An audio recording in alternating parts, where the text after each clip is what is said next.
Hello, Nails Mode Fam! Thank you po sa mga nag-watch ng video ko and sa mga bashers. Thank you po. Ito po ay different client nail to.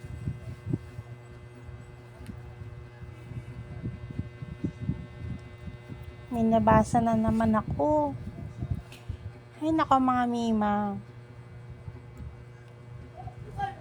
Sayang daw yung ibabayad niya sa akin. Kasi parang di ko naman daw natatanggal. Hindi daw ako marunong magtanggal.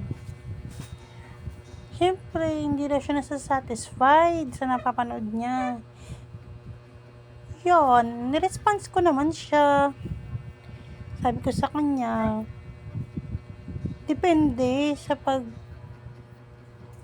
magkakapag-satisfied baga sa kanya. Siyempre, kanya-kanya naman satisfaction yan.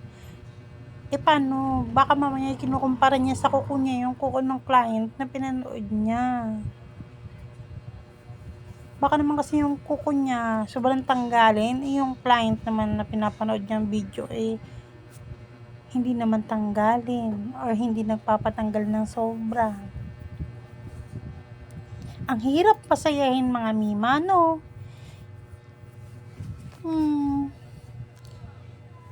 Unang-una, hindi ko naman siya pinipilit na magpalinis sa akin. Tsaka lahat naman ng video yung pinapalabas ko, hindi naman yan scripted.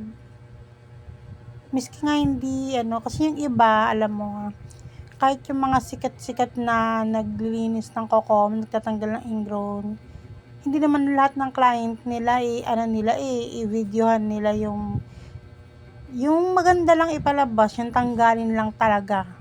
Halos gano'n. Syempre, para mas nakaka-satisfy, diba? Ako kasi hindi. Reality lang ba? Yung pinapakita ko dito sa mga video ko na hindi lahat ng client nagpapatanggal ng gilid ng ingrown, yung mga ganyan. Hindi lahat ng client papayagan kang suksukin yung mga kuko nila dyan sa gilid. Ganon. Diba, mga mima? Hirap naman pasayahin eh. Unang-una, bakit ipinipilit ba sa kanya magpalinis siya? Paano? Kung malayo naman siya dito, paano siya magpalinis sa akin? Diba? Kakalarkay lang. Gusto mo talaga ma-stress yung buhay ko, no? Pero syempre hindi, kasi marami na akong problema. Lahat ng tao maraming problema. Ultimo pagtulog nila, minsan problema pa. Ultimo yung diet, problema pa. Di ba? Ultimo malit na bagay, problema pa rin. Tapos problemahin ko pa yan, comment niya. Yan, dahil papansin siya. Papansin ka, baka nanonood ka dito. Nireply ko na. Para happy ba? Happy? Happy ka na siguro eh. Pero ako, open ako sa basher. Sige lang. Para happy ako, happy rin kayo, di ba? Sinasabi mo, baka mapurol yung hindi ka na satisfied, mapurol yung gamit. Ano bang gusto mo? Kung igupit ko nga, magupitan ba yan kung mapurol? Ano bang gusto mong talas? Hindi kasi pwede na, alam mo yun, isugsug mo na isugsug sa gilid ng kuko ng client. Hindi kasi pwede ganun mga mima, diba? Hirap na. Kung makasugat ako mga mima, paano pa babalik sa akin yung client? Kaawa-awa na ako niyan. Tsaka mga mima, alam mo, pag ako yung client ko, hindi ko yun sila pinipilit. Yung iba nga nagsasabi sa akin na, kasi nga syempre, natatabunan na yung mga messages nila sa aking messenger. Hindi ko sila daw ina-update. In-up ba? Kasi syempre sila marami nakakausap. Sa daily lifestyle nila, daily life nila, yung work nila, gano'n. Eh di minsan natabunan kasi yung ibang client ko once a month, yung buong family nila, ayan, yung home service natin, or kaya twice a month, i-up ko man lang daw. Eh, hindi ako ganun eh, di ba? Hindi ganun lahat, Mima. Hindi ako talaga mapilit sa client, o na, client, magpainis ka naman, ano. No. Siyempre kasi, yung client, may sariling desisyon yan, may sariling kagustuhan yan. Kung kanina niya gusto magpalinis, kung gusto niya magpalinis, hindi sa akin, then go. Pag i-message niya ako or what, diba? Kaso may mga client naman talaga na very, very genuine. Makakalimutin lang talaga sila. O, diba? Minsan nakakalimutan nila yung name ko. Kasi syempre, hindi naman nila ako yung priority sa buhay. Gano'n naman yan. Pag hindi tayo priority sa buhay ng isang tao, syempre malilimutan niya rin yung, kahit nga ako yung mga before classmates ko or friends. I forgot those names. Basta maalala ko na lang pag nag-message sa akin, ganun lang. Kahit yung client, hindi ko sila lahat matandaan sa dami-dami niyan mga miwa. Oh my talaga. Kung sino lang mag-message sa akin, go kami. Pag wala mag-message, edi, diba? Maggawa tayo ng ibang, jobs natin. Asikasuhin ang bahay, ang buhay, ang mga alaga, ang anak. Ganun. Hindi natin siya dinidibdib. Kaya naman sabi niya sa akin, no, pag siya daw, sabi na nag-comment, no, ng aking basyo, nakakaano daw yung magpalinis sa akin, hindi niya raw siguro gustuhin kasi gawa ng ibabayad. Wala pong problema, Mima, kahit hindi ka magpalinis, okay lang po yan, ma-appreciate pa rin po kita. At least po hindi ko nakasalamuha ang isang katulad mo face to face. Diba? Kasi ako, kung makikilala niya yung mga naging client ko, siguro sasabihin nila sa'yo or sa inyo, napaka-jolly kong tao. Wala akong tinatago sa buhay. Siyempre, nagchichika-chika kami, mga Mima.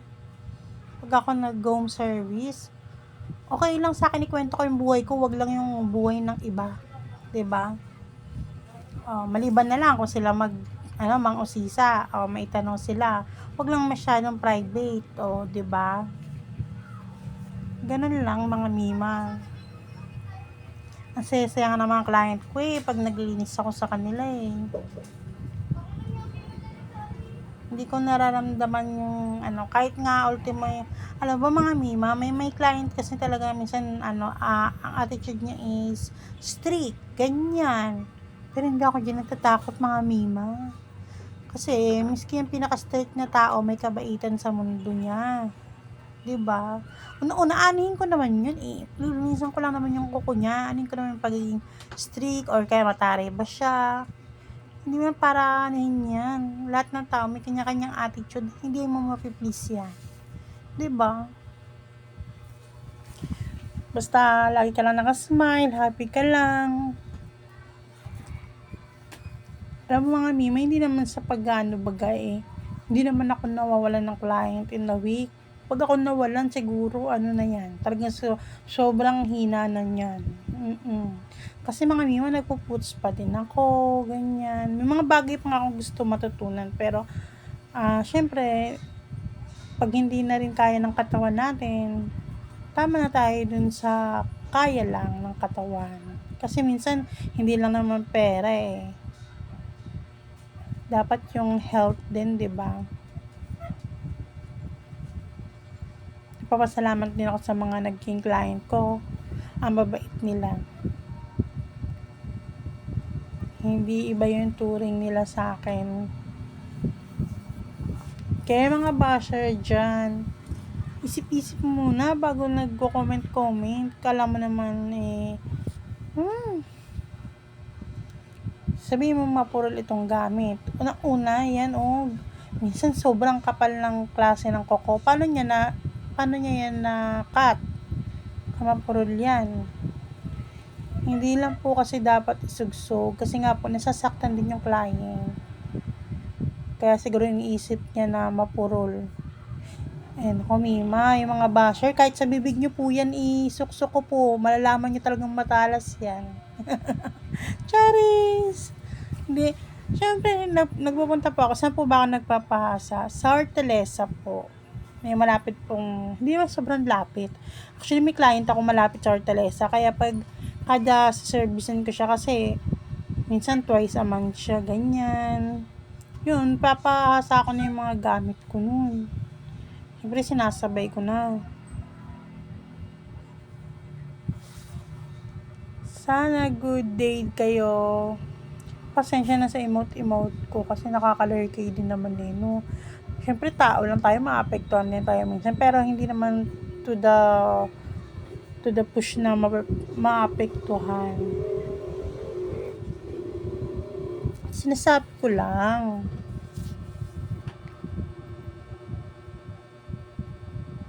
Una, sabihin niya na hindi siya magpalinis.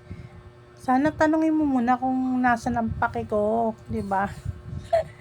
Kung ayaw mo or gusto mo magpalinis, baka mamaya nasa Mindanao ka pa, comment ka niya na ayaw mo magpalinis. Hindi mo naman alam kung nasan ako. Ay, nako.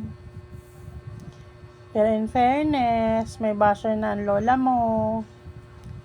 Sabi nila pag may basher na ganun, oh my goodness. Ilan pa nga lang subscriber, may basher na. Kung malaman kung masasad ako o happy.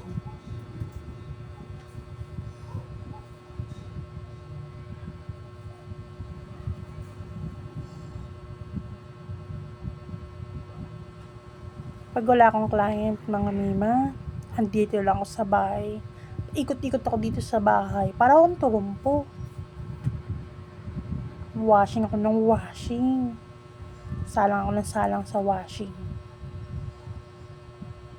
Siyempre, alam mo naman bago ng panahon ngayon, pindot ka na lang ng pindot.